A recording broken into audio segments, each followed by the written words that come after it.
who is the toughest player in OTE, in our league to guard? Get on that island, it's difficult. Who would you guys say? Malik? Yeah. You going with that? What's up, OTE fam? It's your boy Ja, back with another episode of Unfiltered. Today, we'll jump into the rankings, and we'll also have some special guests, so be sure to stick around for that. Big bro Mari, D-Dub, Damien Wilkins himself, and my guy Keyshawn Fisher, man. How y'all guys doing today? Amazing. What about you? Living, bro. We living. I want to start off with this. D-Dub, we got two major Defensive Player of the Year candidates, and we'll get into that in a little bit. But you were a 1999 McDonald's All-American, right? That's correct. Why are you shaking your head? What's that? It's a long-ass time ago. It was. It feels like it was a long time ago, too. My question is, let's take D-Dub from 1999, drop him in this league, right? And you're being guarded by these two. Mm-hmm. What you giving them? Because you was different. Like, people don't know. People may not, you know what I mean, go do their homework. But wasn't you player of the year? Like, all of that. I would say this. I think Keyshawn and Amari are two very formidable defensive players. But I was really good offensively.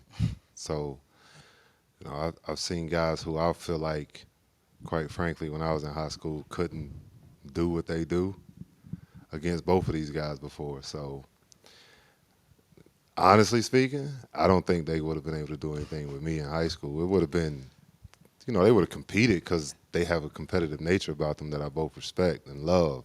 But So, yeah, We have this conversation all the time, so he knows how I feel about this. He's not doing whatever he wants to me. I'm getting my average. Negative. I feel I'm going to do good versus anybody. Yeah. What's your plan on D-Dub? Are you being physical, or are you trying to give him space and let him shoot? Physical. Okay. Because he's stronger, so you can't just let him be more physical than you. So you got to, if you know he's stronger, you got to be on physical on him from the jump. Yeah. Now, I've seen y'all, it hasn't been serious one-on-ones, but some little, different spots. Who go, you know what I mean? Like, what has that been like? What's your strategy on him? Like, talk about it. Be me. I feel like the me is better than him being him. Oof. Like I said, it'll be competitive because I respect the competitiveness and the belief in himself. Like, you got to. Like, what are you going to get up here and say? That I can't. But, again, like I said, I know me. Like, I know the type of offensive player I am. I know the type of offensive players they play against every weekend. And I just... It'd be tough. Let's put it that way. It'd be tough. All right, let's jump into it, though. So this is season 4. You've been here since season 1. So you've seen all the players who have come through this building, all the games that have happened in this building. Just break down season 4 for me, like things that you've enjoyed, what the competition level has been like, you know what I mean, and what you're expecting moving forward. I've enjoyed season 4. I think we're a lot younger and smaller than we have been in the past. Just teams overall. Obviously, teams have gotten better over the course of the summer. Most notably, I would say Dreamerz, right? They've gotten better. Blue Check's had a coaching change. So I think right now what they're doing is kind of adjusting to his new system. Doves have gotten better.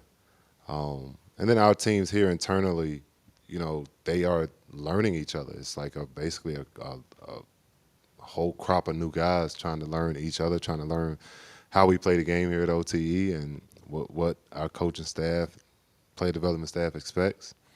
And it's been competitive. I think this year more than any, there's probably been a lot more parity across the league whereby you don't really know who's going to win it on any given night. Like, teams can surprise you. Like, it's super surprising to me that the cohorts are actually in the position that they're in, but I still feel like they're a team that I don't think many people want to see if it was a one-and-done type of game because you just never know with them. But I've enjoyed watching the guys play. I've enjoyed watching their process. I've enjoyed watching them get better. So, I'm looking forward to the playoffs. For sure.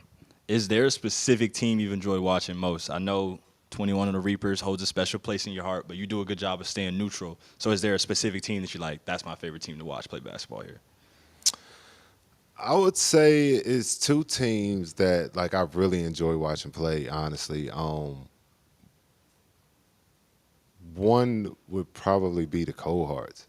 I like watching them play because I like their disposition. I like the fact that I could see that they're trying to be successful. They're trying to win games. They're trying to play hard and trying to do all the right things. Norm does a great job of holding his players, even his best players, accountable, when he needs to.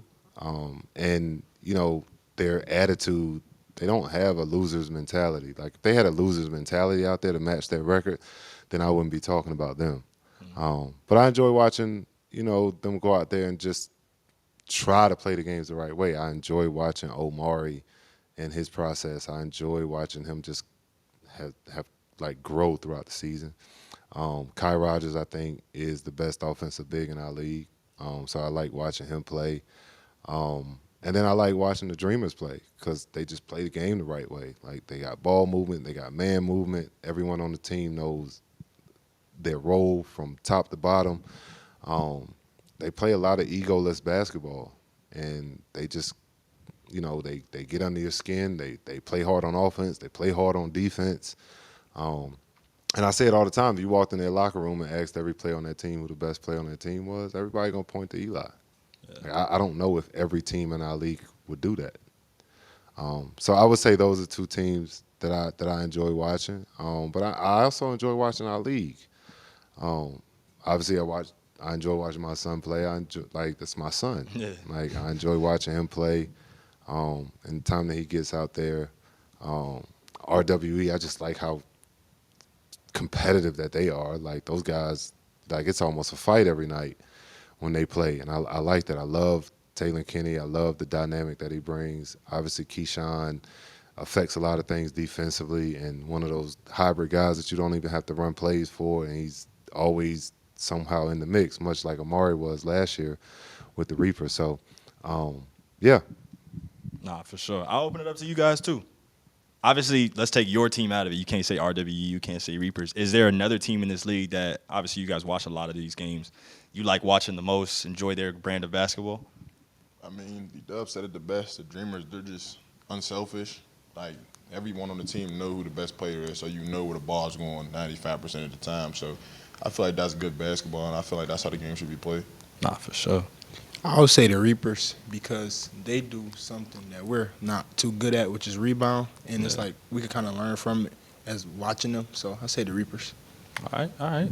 My next question, I feel like I know everybody's answer, but I'm going to ask anyway. Has there been a particular play this season that's probably been your favorite play? I feel like I know the answer, but I'll leave it open for you guys. We can start, Keyshawn, sound like you got one that you – your boy. Yeah, shout out your boy, man. Was it the actual dunk itself or everything that came after? Because he just said it, right? Like, RWE, they talking mess, they're competitive. And so that was the craziest part for me. Like, the dunk itself was crazy. But then afterwards, to stand over somebody, talk trash, like, that has to be y'all's favorite part, right? Yeah, and then it was his best friend. So that's what made it worse. I feel that. You got one? I'm going to go with that, too. Like, that play was insane. It just surprised me that it was Parker. Right. Man. Like, I didn't see that. I know Parker can dunk, but I haven't seen that from him before. And then Adam just laying on the ground smiling.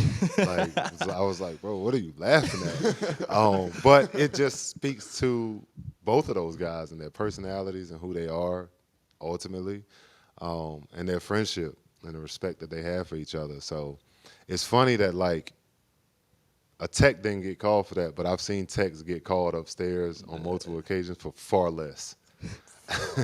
So funny enough, I always sit baseline, and the ref came over to AO after because Corey called a timeout, first of all. So y'all celebrated, got that whole 30 seconds of just going crazy. Fans was losing it. And the ref came over and was like, he told AO as he's about to inbound the ball, like, hey, I let him go, so if you get him back, I'm going to let you rock. And funny enough, later in the game, AO hit the gun celebration, and they didn't call a tech. They kind of let that rock, too. So I think they try to be a little bit fair, but, yeah, they definitely let him get away with one. Yeah. Is it yours, same play? By far. Nothing's close. All right, easy one. Now, obviously, the Super Bowl just wrapped, so let's talk football for a minute. You're a football guy, right? Yeah. You're also from Pennsylvania. Mm-hmm. So were you rooting for Philly or? Nah, I wasn't rooting for nobody, but I don't really think – I don't never go against Mahomes. I ain't going to lie. I can't go against Mahomes, so I definitely thought they was going to win. Philly definitely surprised me. Yeah. What about y'all? Did y'all have a room or team y'all was rooting for, or y'all was just watching good football? To be honest, just watching good football. Yeah. Yeah, my team was at home. Yeah. I just wanted to see a good game, and unfortunately, I didn't. But shout out to Philly. Like, I Man. played in Philly, so I know how those fans are. Like yeah, you know how they are if you know. Yeah. I haven't been to any Philly sports games, but just watching enough of it, Fans in Philadelphia are crazy. ruthless. So for them to get a ring is pretty dope. Now, Kendrick performed at half. As a West Coast kid, I thought it was great. I loved it. What did y'all think of the halftime show? I'm trying to get other people's perspective because, like I said, I'm biased. I'm from the West Coast, so I'm rocking with Kendrick. What did y'all think of the halftime? I mean, I don't listen to bro, so I just watched. What y'all think? I don't listen to him at all, so I kind of like when that came on, I kind of just zoned out when it was on Crazy. something else. Yeah, I was honestly just waiting for him to play Not Like Us. I just wanted to hear if he was going to do it. Yeah. And how he was going to do it. But I think it was a lot of political artistry in that performance that, like, maybe our fans aren't ready for. I heard that. So then, okay, y'all clearly aren't big Kendrick fans. Give me your artist you would have wanted to see perform at halftime of Super Bowl. I don't even know. I'm gonna keep it a beam. Nobody I listen to is big enough to even be on that stage. Yeah. So it's like local. Okay, so then give me one. Let's put your underground artist on. Give me one underground artist that people probably don't know that you would have loved to have seen perform. Rag Baby. Rag Baby. I'm going Dirk, but you know how that situation goes. He ain't performing nowhere anytime soon. What you got? So you know who I'm going to say? Ooh. Jay-Z. Oh, Jay, the rock, throw the rock. That would have been. Has he ever done a halftime? No. I don't think so. As big of an artist as he is, that's kind of crazy. He's never done a halftime before. He booking the artists who do it. Okay, let's start with this and stay on football for a little bit. If you could pick one football player to play on RWE, think of all the guys, wide receivers who are quick, fast, whatever. Who would you pick from the NFL to play with you guys on RWE? Keep in mind, y'all need Go rebounding. first. Go first. You're a football guy. You can start. Who I want on my team? You know who I'm thinking of, our guy. A football player? He's not a football. Oh, he's not a football player. I'm tweaking. So, okay, go ahead. Do what you need to do Wait, I'm picking a football player to be on our team? to be on the Reapers for a game. I'm going to go like Saquon. He's getting in the paint with no remorse. Facts. Doesn't Saquon have a decent high school tape, too? I don't know, but I know he's strong. Who you rolling with? I forgot his name, but the receiver from the Bills, he played in high school. Oh, Keon Coleman. Yeah. He didn't play in high school. He played in college, too. Oh, he played- At I Michigan know State, that. right? Yeah, he did. At Michigan State, he played like a game or two. Now, is there a particular football player, this could be past, present, whatever, that you think would just make a good basketball player? Tony Gonzalez. Oh, he did, yeah. Yeah. That's a good one. It's a few guys that have crossed over. Jabril Peppers. Randy Moss. Yeah. Jabril Peppers. I forgot about Julius that. Peppers. Julius Peppers. Yeah. It's a few guys that can cross over and do a little bit of everything. Okay, that's a good one. Now, D-Dub, you played how many years in the league? Was it 12, 13? Yeah. 13 years in the NBA. You know, veteran, been around the block, done it. That's where these guys are trying to get to. So I always love, like, when people who have been in spots where you're trying to go or in the room, you ask them questions. Sometimes young folks don't like to ask questions, so I'll ask it for them. Is there any, like, advice, anything that you would have done in the shoes that they're in now, the position, to try to, obviously you already did it, but that would have helped you along your way? If I'm in their shoes now? Yeah, I mean, this place will get sick of me. Be here all Like, day. This place will get sick of me. Like, I walk in here still every day. Like, I can't believe y'all have this. Yeah. Because my high school, where I came from, bro, like, you know, once the season ends, it's like the cheerleading team got the gym now, or the football team doing mat drills, or the wrestling team in there. Like, I ain't had no key to the gym or none of that. Like, I just had to find pockets of time to get it in. Like, this place wide open to all of our guys, and every time I walk in here and it's empty, it boggles me. Like, I'm so confused. But also, like, you know, I think I would ask more questions if I were them. Like, Thanks. That's probably kind of how you started this line of questioning off. For me, like, I couldn't have been around. Like, my dad and my uncle played in the NBA, right? Like, my dad probably used to get sick of me because I was always just trying to figure out ways to get to where he got to. Our guys don't do that, and I think in their defense, they probably don't because they're around me so much, and they just talk to me randomly so much that, like, maybe they forget.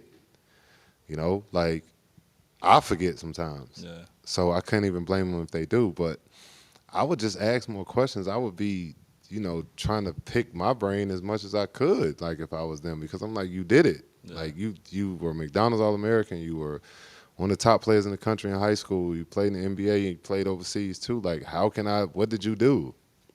Right? Like our guys, they just don't. But it's also a generational thing, I think. Like a lot of times these guys come from situations where like they've been told they demand so much, and sometimes they start feeling that and believing that.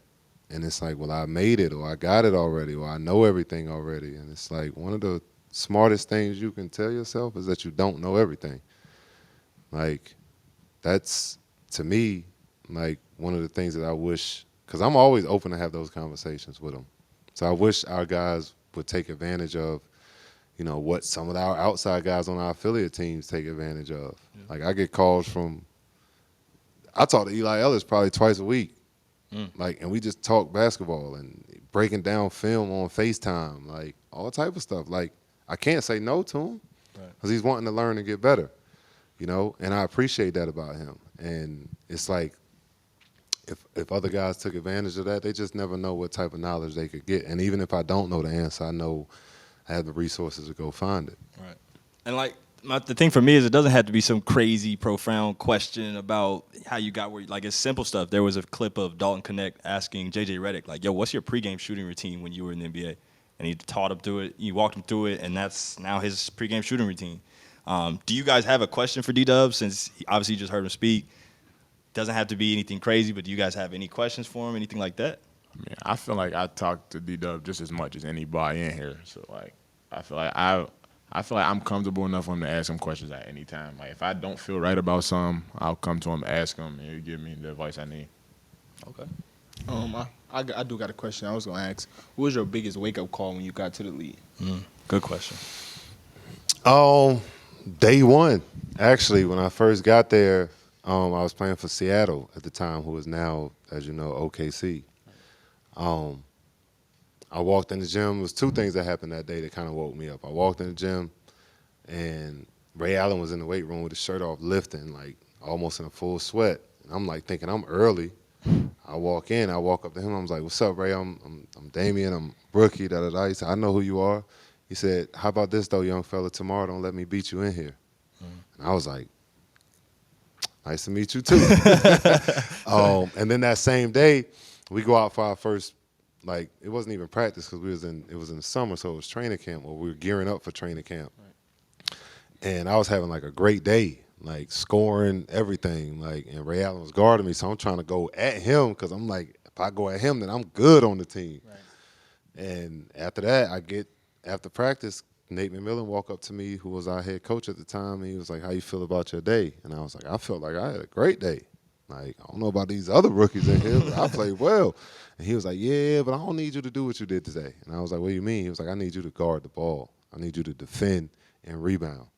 And if you do that, you're going to get on the court. If you do what you did today, you won't be here past the end of this week." And I was like, "Oh." He was like, "And I don't mean that because you can't do it. I'm telling you, that's your role. That's what I'm signing you for." He's like, "I got Ray Allen. I have Rashard Lewis. I have Flip Murray, a guy that y'all probably never heard of that was an amazing basketball player. They had Vladimir Radmanovich. They had Antonio Daniels, like all these other guys." He was like, "Those are the guys that I'm going to give the ball to. They don't do what you can do. You can defend. They don't do that, so I need you to do that. If you don't want to do that, if you don't want to be in that role, you can let me know now, and I'll get somebody else who can do it."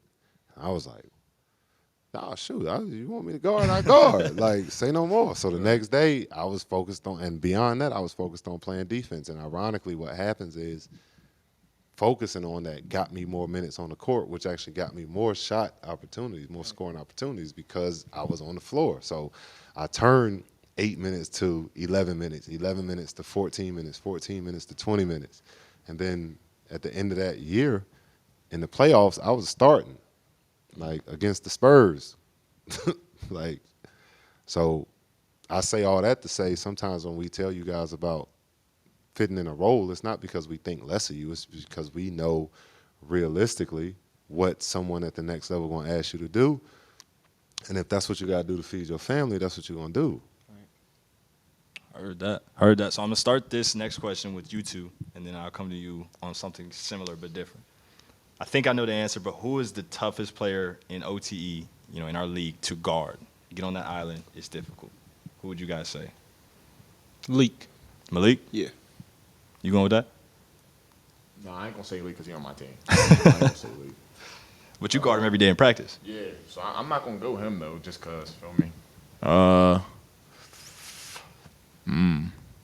TK. TK? I ain't gonna lie, cause I don't never know when he gonna pass, when he gonna shoot. Like some people, when you get on the island with them, it's like, all right, I know he's shooting this. But like him, it's like I'm gonna get off it. He got floater, he got the midi, he got the three. Got a little bit of everything. Super athletic, so I'll say TK. Okay.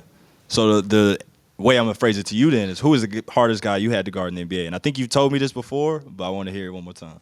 It was two. I would say Paul Pierce and Tracy McGrady.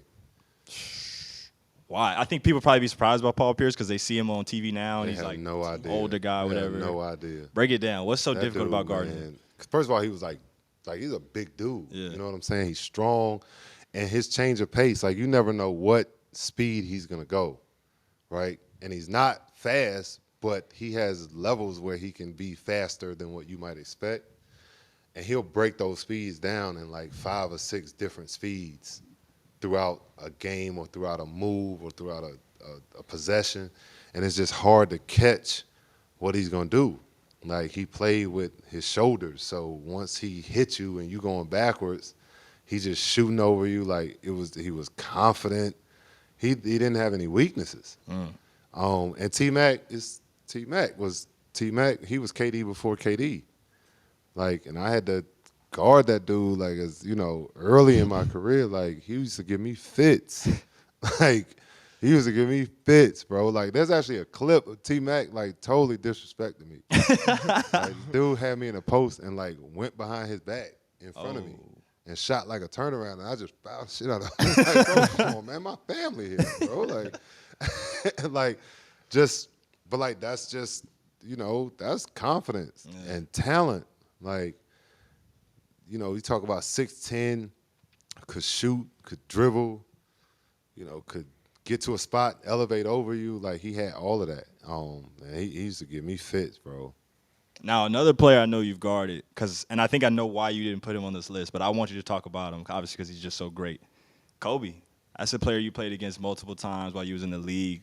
Why didn't he make your list? And then can you give me some insight on what it was like guarding Kobe or any Kobe story, really? Because, like, I guarded Kobe a lot, but I didn't, like, he wasn't my matchup, so to speak, in a lot of games that I played against him. Like, Paul and T-Mac were my those were my matchups. Like, when I played against Kobe, a lot of times Ray Allen would guard him early in my career. I played with Desmond Mason. Like, he would guard him a lot because he just wanted that matchup.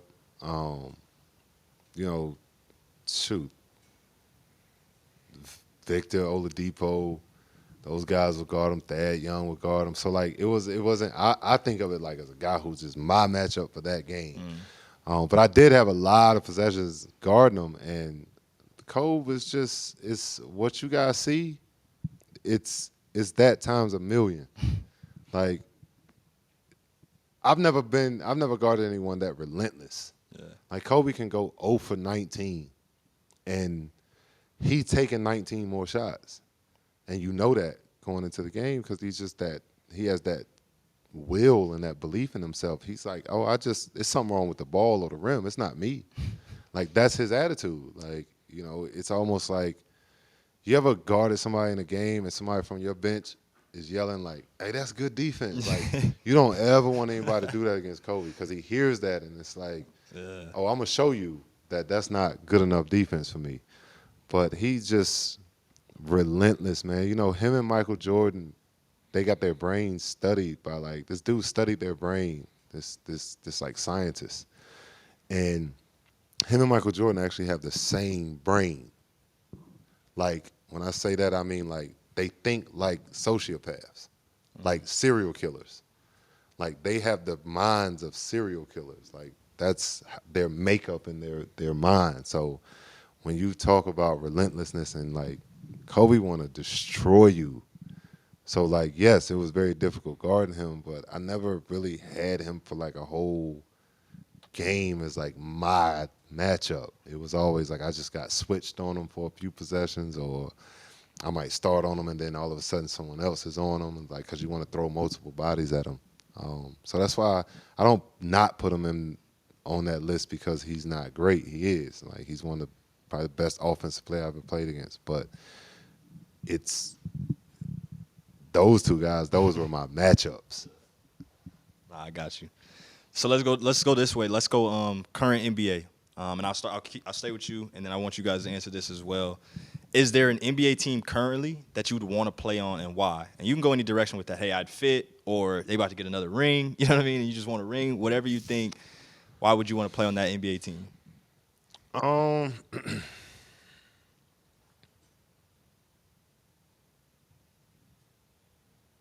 I would probably say OKC. I'd probably say OKC. Okay. SGA is special, bro. Like, you know, he's just special. And their general manager, his name is Sam Presti. That organization just knows how to do it the right way. They just do things the right way, man. And that would be the organizational team that I would want to play for, because I know that they do things the right way over there. They're honest. They work hard. They come to work every day. Everyone that goes there gets better. Like, that's what it's all about, enjoying that process, you know, because I remember when I did play under Sam Presti, he told us one day, he was like, all I want you guys to worry about is playing basketball. I'll take care of everything outside of that. You guys show up every day and play basketball. And he did. He did that. When we came to the gym for practice in the morning, it was buffet of breakfast there. After practice, it was a buffet of lunch. Game day shoot around, buffet of breakfast. After shoot around, a buffet of lunch and pregame meals, like ready made. Like, all of that. We went on the road, everything was taken care of on the road. Like, and the hotel suite had everything you needed in it. Like, he just does things the right way, man, and it makes you feel like that organization and Sam, the way he does things, make you feel like you in the NBA, or you're at another level of basketball. Nah, facts. You got one? I think I don't want to play for the Heat. I feel like they just win, and I feel like that's just where players like me belong on the Heat. Players like me. Facts. What makes you say that? So what is it about you that you think you'd fit into Heat culture? Is it just intensity? Like, Bro, what? they play dumb hard. Like, they were just an AFC and playing in the finals. And I feel like I've been an underdog a lot, and I feel like they just breed a lot of underdogs. That's facts. Because they do. I mean, the way do. they pick people up after draft, undrafted players that then become max contract guys or what have you is pretty impressive. Key, you got a specific team? I say the Pistons because that's home one. Hometown. And then I feel that me and a twin on defense will be a problem. So. That's a fact. Who was the better defender of the Twins? Let me ask you that since you watched them both. Yes. Okay. I think I know what that means. It's hard. I mean, shoot. They both, I mean, bro, it's tough to score on either one of them. Like, 6'7", long arms, athletic, fast twitch. Like, those dudes, and you talk about two guys that not only were, like, they weren't good defenders because of their size, they were good defenders because of their mentality. Like, they took pride in getting a stop. You know, like, Rob Dillingham came here with a lot of, like, hype, as he should. He earned that, right? Like, his first game here was tough playing against those dudes. Yeah. You know, any guy that they saw or that, like, our social media team hyped up the day of the game, like, they made it personal. That's a mentality. Like, they took pride in letting you know that they were the best players on both ends of the court. That's facts. Mario, I'm going to turn to you for a little bit. This past weekend, you became all-time steals leader. What was that like for you? Or was it just like, another basketball game, whatever? Or, like, do you take pride in that milestone? I mean, I didn't even know that it was about to happen. So, like nobody said nothing during the game, no nothing. So I get out the game, I see it on my phone. Then I watched it back, and I just see, like, Jay Gord, both of the Thompson twins up there. And I sent a league company of guys to be mentioned with. Right. All three of them's in the league. Yeah. So, I mean, it's a great accomplishment, of course. Now, people on IG was saying that you fouled on that steal that put you over. What you think about that? I mean, I got on the ground, got physical, he did. That's it. That's it. That's your brand of basketball, really and truly. Exactly. Now, do you think a milestone like that really cements you as Defensive Player of the Year? I mean, some would like to say that. I mean, all-time leading steals leader and not getting Defensive Player of the Year. That don't even sound right. I agree. Now, Key, you've also made a great case, right? Top 10 in steals and blocks, which is, I mean, those are probably the most two key defensive categories that you can record. Do you think you've made a strong enough case to be Defensive Player of the Year? I do, but I don't really care. If I win it, I win it. If I don't, I don't. Yeah, I got you. D-Dub, do you think he's made the case to be Defensive Player of the Year? Yeah, I think Keyshawn has definitely made his case to have like a strong argument in that conversation. I mean, like the thing is, Keyshawn's on a team that a lot of times get overshadowed by like the offensive power on his team. True. You know, you got Taylor and you got Jasper. Those are two MVP candidates that people probably pay more attention to. So they're not watching the things that he does defensively. Like Keyshawn is all over the court. Like I've seen possessions where he guard the point guard and get switched on the center, and now he closing out to a wing and getting the rebound, pushing in transition, kicking the ball up the court, then getting the offensive rebound, and coming back down, getting a block. Like those are the things that he does in waves quite a bit. So it's like he's the ultimate super duper utility guy. Yeah. Like, so yeah, he's definitely made a strong case for that, I think. Flex. So let's stick with you because Key's being quiet right now. We know that's not who Key is on the court. He's a little different dude when he get in between the lines.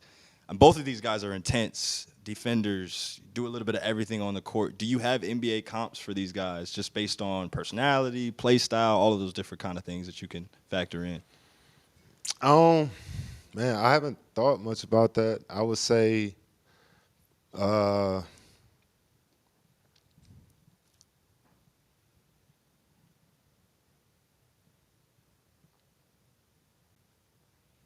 that's a tough one.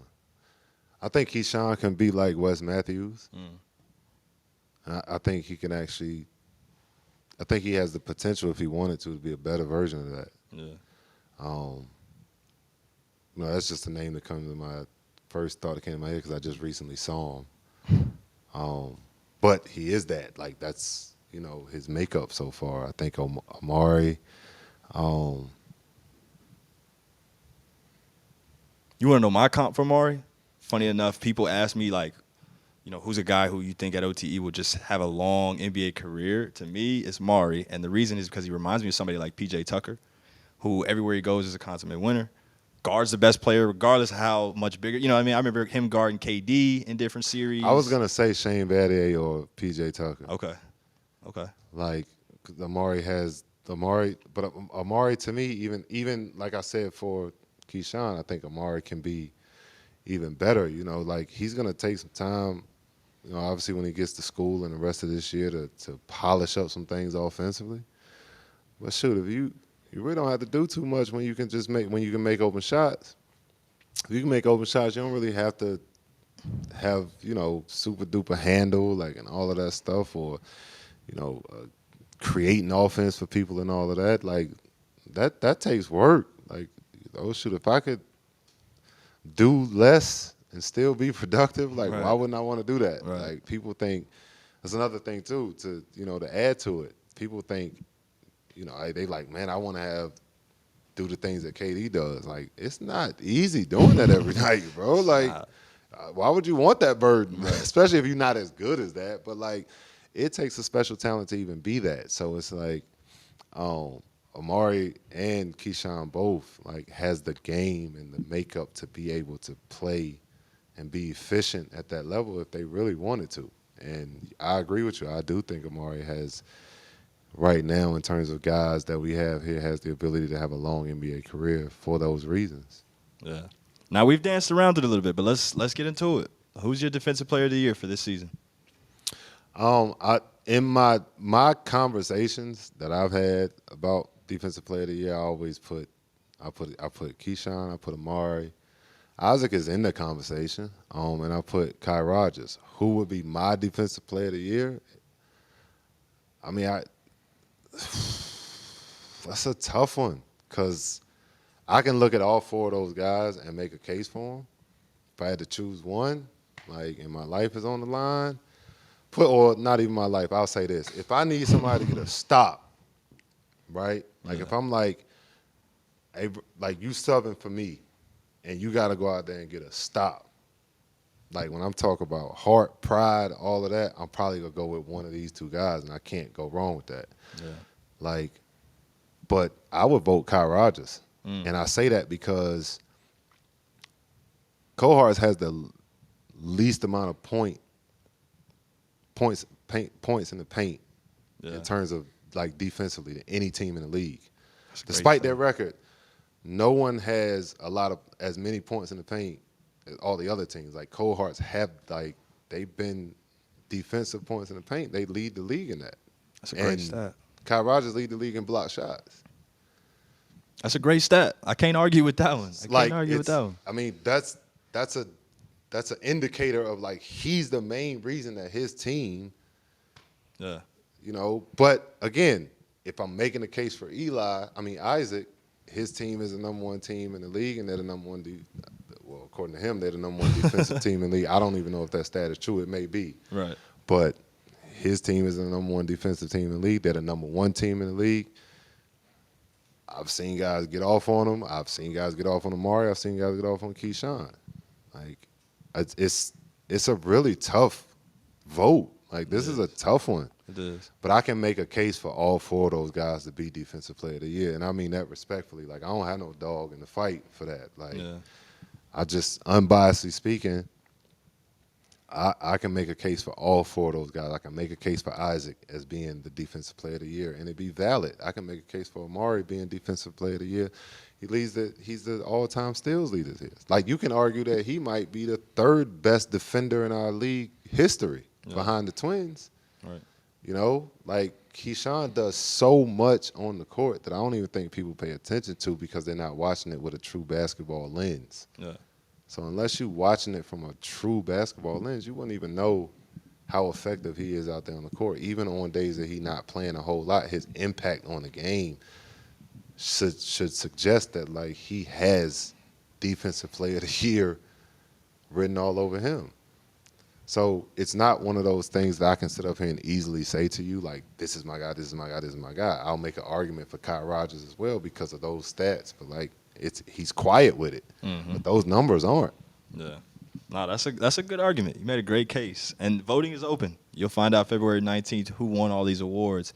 One more award that you don't have to give us your exact vote, but I want to just get your take on is the MVP. Do you have some favorites that are a little bit ahead of the field on that? I don't think the MVP is a close race. I just don't. You got to reward winning. Like, that's just plain and simple. You got to reward winning. You know, he's won. Regardless of what anyone feel about him, he's won. Yeah. And, like, every team in this league want to win, and every team in our league will want to be in a position that his team is in right now. Like, he's won. He's leading the league in scoring. His team is number one in the league. Like, he sat out last game and his team won by 20. Yeah. Like, that says a lot about him and his leadership. Like, his team has won. That, to me, was wrapped up a month ago, quite frankly. Now, Malik and Talon, have made strong cases, for sure. Like, they've made really strong cases. And, like, it's hard to vote against those guys, but to me, that award was wrapped up a month ago. Like, if I'm judging it from a totally unbiased, just a straight basketball eye, I mean, you gotta give credit and respect when it's due, like, or else we just not operating in truth. Yeah, no voter fatigue in this league. We don't do that like the NBA does. You heard what he said too, by the way. They won by 20 without Eli. We ain't gonna talk about that. Keyshawn, we're gonna focus on you. Tell us a little bit about your journey, man. From Inkster, was it Inkster, Michigan, Detroit? Yeah. I don't know the area like that. But you're from Inkster to come to OTE. Obviously, your next steps, we still hoping that, things work out for you and, we see where you're playing at next and we all rooting for you. But just tell me about what it's been like coming from your hometown to be here in Atlanta, Georgia, playing in a league like this. Like, what has that been like? What have been the emotions around it? When I first got here, I really didn't know what to expect, but as time passed and went by, I'm actually happy that I chose to come here because it has taught me a lot, a lot, on and off the court. When I got here, to be honest, I thought I was working hard. 2 workouts a day. I thought that was, I got here, first couple of weeks, there's people in here 3 times a day. Yeah. You feel me? So that's really it. When I got here, just opened my eyes to, it's actually people around the world that's better than you. So it's all, you always got to work. You can't really take no days off. So Yeah. I think that was, the biggest thing, just seeing that it's a lot of other good players too, bro. Yeah. Now, you don't have to reveal too much. I know you're kind of keeping it under wraps, but you've been taking visits. You've been talking to a lot of coaches. Any hints, any at all, on where you might be playing next year? Nah, not yet. I don't know. All right. We'll find out soon enough. Mari, senior year. I know you're on this podcast a lot, and you've talked about it. But just talk to me about, the growth in your 2 years here. Really, you played 3 years in this league because you started at OSL with Coach Pete. But talk to me about your growth that you've seen since you've been at OTE. I mean, my growth since I walked in the building. I walked in the building injured. I definitely, people have told me they thought I was one of the worst guys in here when I walked in here. They could think that, but as soon as I got on the court, I just had a different mindset of I'm about to play, I'm getting in the game, I'm going to start. Coming off the bench was never even an option. So I came here ready to just work, and I improved in every statistical category. So the work works. That's it. Work That's what's on the works, wall. boy. Talk about his growth. You've been here 2 years with him, and you've seen the growth. What's it been like? I would say outside of my son, I think seeing Amari's growth has probably been the most satisfactory to me because, I've been with him. You know what I'm saying? I would probably have the same relationship dynamic with a Keyshawn because it's these 2 guys, their mental, it aligns with how I was in high school. I was a psychopath too.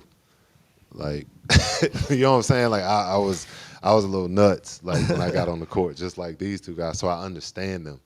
But Amari, like I said, outside of Jaden, Amari is probably, the guy that I might be closest with. Him and Ayo,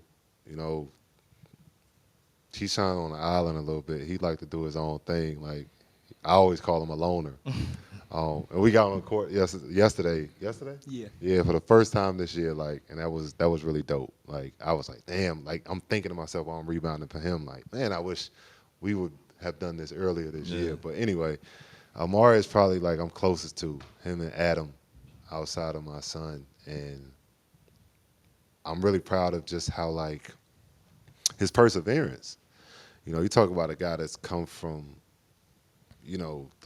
OSL, and there was a grind being there, and then you hurt, and then you got to watch your team, win, lose, and lose some more, and you can't help, you can't get better because you're injured.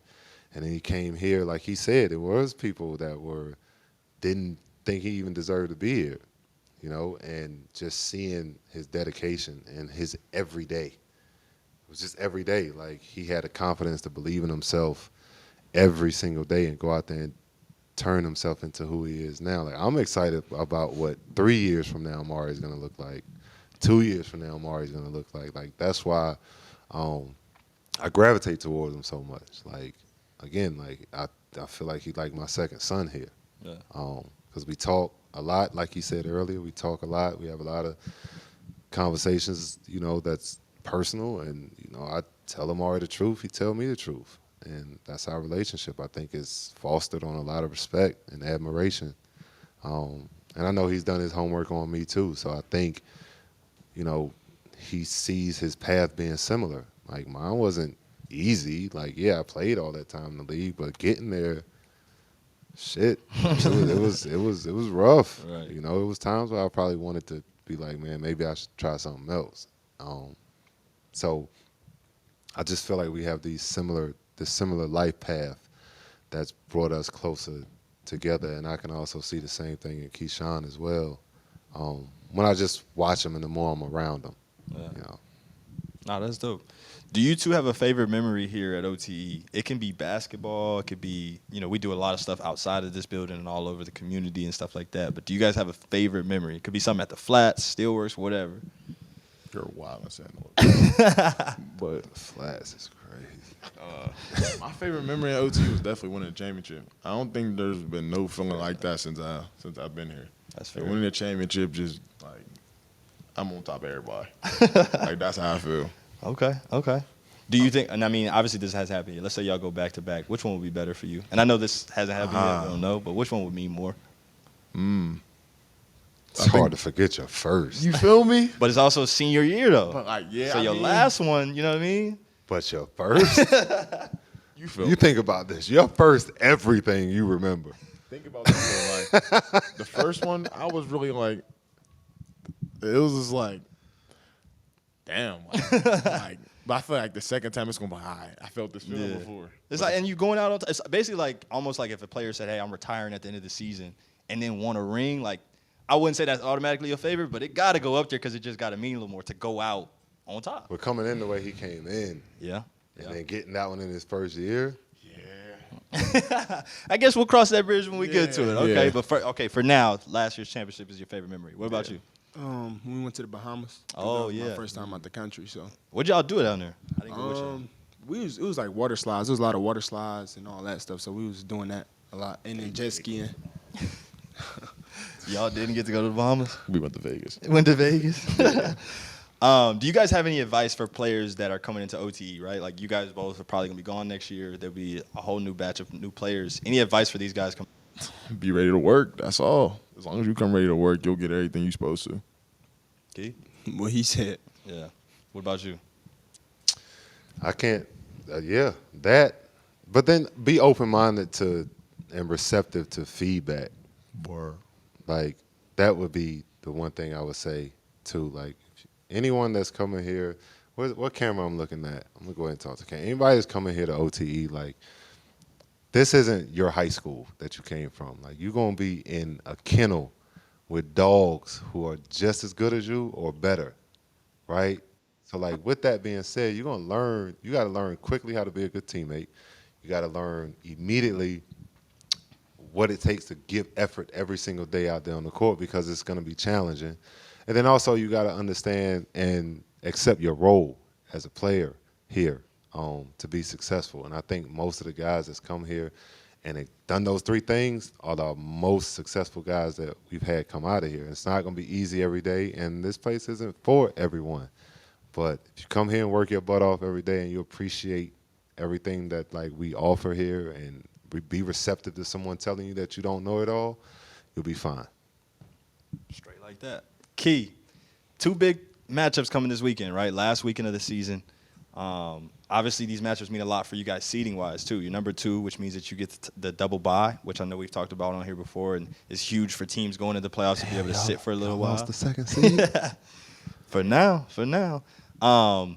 Just talk to me about where RWE's at, like mindset-wise, this week of practice, approaching these 2 games, knowing what it means for you guys this season. Really, we just been focused. We ain't really been focusing on. How can I put it? Too much of how we used to, how we usually play. We've been focusing on like the main object of like beating the top teams, I'll say. Right. I'll just say that, the top teams, because them the teams that's we gonna have to see when it's that time. So really just we've been going against Coach Frey's been bringing in some guys that play pro, so that can shoot. So we get used to playing against shooters like Eli and them. So get used to you feel me? Getting ready, getting prepared for them the hard games, because all the other teams we can kind of beat. So right. Speaking of which, you play the Reapers this weekend. That's a huge game. A lot of implications down the road. But in you guys' 2 matchups so far, they've out-rebounded you guys. Something you touched on earlier that you guys need to work on as a team. How much pride do you take in that personally? And then in this weekend's games, is that something that you'll be focused on?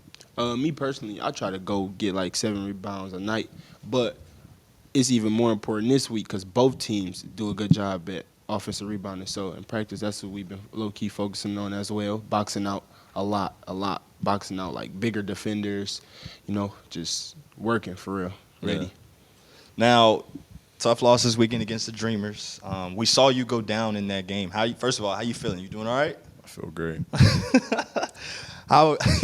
Sheesh, big bro, chill. So how you feeling about this weekend's matchups? Walk me through what the Reapers are thinking going into their matchups. When we see 2 matchups, I mean, neither team's an easy out. So I feel like RWE, you can't never just sleepwalk them because they're hooping at the end of the day. Right. The cold hearts, like D. Wilk said, like the season could be, the 2 seed could be on the line that day, and they're not just gonna let us win. So I feel like the focus got to be there for both games, and we better be ready to hoop. For sure. Now, big matchup coming up. Who you got? Which one? I'm talking about these two right here, Reapers and RWE. Who won the last one? Who you know? They won, Bo. Oh, it's 2-0? Yeah. Oh.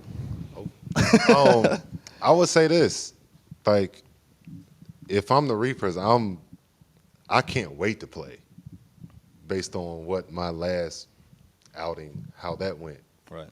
right? But at the same time, since they played each other, RWE has gotten better. Like you can tell they're starting to play better basketball at the right time. You know what I mean by that is like they're going this way. Yeah. They started, it was rocky, and then they were some little inconsistencies here and there, and then all of a sudden they starting to hit that stride. They got on that winning streak. So I think it's going to be a great matchup. Like I can't wait to watch it. That one's hard to call right now because again, you talk about a wounded dog in the Reapers, and then the team right now that's playing great basketball at the right time. It's like a matchup that's brewing to be a great game. Yep. Speaking of which, Key, you got two tough matchups personally. We talked about the team, but you personally usually guard the best player on each team. You talked about how tough it is to guard Malik. Obviously, you got to guard Eli as well. Talk to me about your game plan going into these two matchups this weekend. I know. Really just doing what I've been doing for real and just hoping my teammates hop along with me and we play team defense and not just me locking up that one person. If we play team defense, we should come out on top. Nah, that's a good call. That's a good call. Now, for you, do you have a personal game plan against RWE? I mean, it's tough when, the Dreamers have a guy who's usually 1 to 2 main scorers. They have a bunch of guys that can score. TK, Jazz, Key. T can be a threat down low. Like, what's you guys' game plan going into that? Win. It's the only way to go into the game is win. Okay. All right. I'm not too mad at that. Well, look, man, I appreciate you guys hopping on with me for this podcast. Excited for the matchups this weekend. Obviously, a big one coming up, so stay tuned for that. Now it's time to bring on one of the guys behind the rankings. Nolan, what's up, man? You there? Yes, sir. What's going on, man? How we doing? I'm good, man. How's everything going on your end? You been watching this season? Of course, man. I've been tapped in as much as I possibly can. It's been a great season so far, and I'm really excited to see what happens in this postseason. So before we get into it, let's take a look at this week's power rankings. Oh, okay. There they Decent change there. Nolan, go ahead and break that down for us. Yeah, so we'll start from the top. The YNG Dreamerz at number 1. That shouldn't be too much of a shock. RWE being above the City Reapers might pose a few questions, given that the Reapers have taken down RWE twice now, but I got to give RWE credit. They've been really hot. They have the second best record, so that's the reason they moved up. The Blue Checks and Fear of God staying the same. They've kind of been a middle-of-the-pack team this entire season, and I think there's not too much of questions when it comes to that. The Diamond Doves moving up. They're 5-12. They're starting to win games. They just beat Fear of God. They're winning games, so they're trending in the right direction. JellyFam, I really haven't been too impressed with them. They recently lost to the Cold Hearts, so that's the reason why they have moved down. And the Cold Hearts, 2-15, terrible record. At least they have more than one win, but yeah, with a record that bad, it's really hard for them not to be last. Two major matchups for RWE this weekend. How important is it, do you think, for them to get both wins? It's very important, but for RWE, the biggest game for them is most definitely when they play the City Reapers. If they're able to take down the City Reapers, they secure that double bye. But if they lose to the Reapers, then they need to beat the Dreamers, and the Reapers need to lose to the Cold Hearts. So that second option doesn't seem very likely. So I think the big game for them is Friday night when they play the Reapers. So I can't wait to see that one. But obviously taking down the two top teams in OT right now, besides RWE, you can make that argument, would be huge for them and give them a lot of momentum heading into the playoffs. Yeah, it'd really just be more than anything a nice confidence boost. For Now, sure. you and Joe, you know our standings, you know our rankings better than anybody. You guys make them. So, is there anything that you. fans particularly should be looking out for this weekend that can affect our rankings, that can affect the standings and playoff seeding or anything like that? Obviously, the game where the City Reapers play RWE is going to be a big deciding factor. Um, I don't know if it's been put up or not, but maybe a little bit of spoiler. RWE is now above the City Reapers in our rankings. So depending on how that game goes, it's going to be interesting because I'm aware the City Reapers have beat RWE in both the times they've played each other. So that's kind of just me predicting that RWE is going to win this game. They have the momentum. But as for other things, I mean, if the Cold Hearts are able to take down the City Reapers, that's obviously huge for them. I know they just had a big win against JellyFam. So there's a lot of things that can come out of this weekend, and it's going to be interesting to see where the final power rankings are on our end before the playoffs. Nah, for sure. So let's get into this weekend a little bit, some predictions from you. Mhm. First game is RW Reapers. Let's get into it. Who do you got coming out on top of that game? I gotta go RWE. Last time I predicted them, they started the game hot against the City Reapers. I thought they're gonna come and finish that game strong, but the Reapers went on a nice run. But I'm gonna go with RWE. I'm taking them to win. Okay, not a bad pick. I Now, do think the Reapers are gonna carry a lot of anger into that game. They just right. fell short to the YNG Dreamerz. Eli Ellis wasn't even playing, so I think there's going to be a lot of frustration on their end from that, and I think they're going to carry it into the game. But I still think RWE is going to win. I got you. The next big matchup, RW Dreamerz. Who do you see winning that one? I got the Dreamers for sure. I'm not too sure if Eli's going to be back, but even without him, the Dreamers have been looking unstoppable. So No I mean, chance. they even had Jaden Haynes, which was Yeah. when you put up 35 points against the Dreamers, that was insane. It just goes to show how deep of a team they truly have. When Eli Ellis is not playing, they still have a ton of weapons, and it goes a lot further than the Ellis brothers. I agree, but no chance, number one seed, you lock it up. Maybe they get into a little bit of kind of a rut or just don't really lock in or focus too much on that game. You think there's any chance of that, or they come in and take care of business? I think they're going to take care of business. The City Reapers taking down the Dreamers shocked me a little bit. I thought the Dreamers were going to win every single game. I just think they're far and away the best team. But I think they're going to take it very seriously and try to carry a win into the postseason. No, for sure. So one of the big matchups is obviously RWE Reapers. Something to watch in that game is two of our major Defensive Player of the Year candidates, Keyshawn and Amari, kind of going head to head. Do you have a Defensive Player of the Year favorite? I mean, Amari did just break the all-time record for steals in OTE. He's the reigning DPOY, so it's really hard for me not to lean another way. No, Keyshawn has obviously had an amazing defensive season himself. Isaac Ellis has been very vocal on social media that the award means a lot to him, and I do think he deserves a lot more recognition when it comes to the defensive side of the game. But I'm probably still going to be leaning a little bit towards Amari if I had to pick one player right now. Okay. We'll reveal those awards on February 19th. I'm pretty sure you and Joe got a vote. Now, with that as well, I'm curious, and I have to ask, MVP, do you have a clear favorite for that? Yeah, for me, it's got to be Eli Ellis. I know he's been sidelined a good amount, but just considering the Dreamers' record, they only have one loss right now. In my eyes, they're far and away the best team, and a lot of that is to be credited to Eli Ellis. I mean, the stats speak for himself. He's averaging like 32, 5-5. I know that might not be exactly what it is, but I know his numbers are pretty close to that.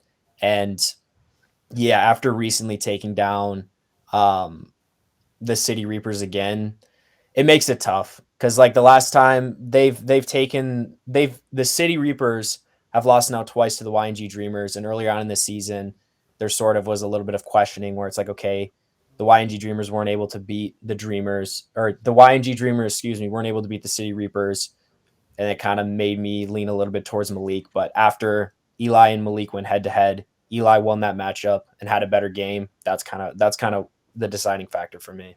Difficult to argue with leading scorer of the league on the best player on the best team in the league. So I see where Yes. you're going there. But Last Malik question- has been playing phenomenal. And if Yeah, in that one game where they played each other again, like let's say Malik dropped 30 and the City Reapers beat the YNG Dreamerz while Eli was playing, then I would maybe lean towards Malik, if I'm being honest. Nah, that's a fair assessment.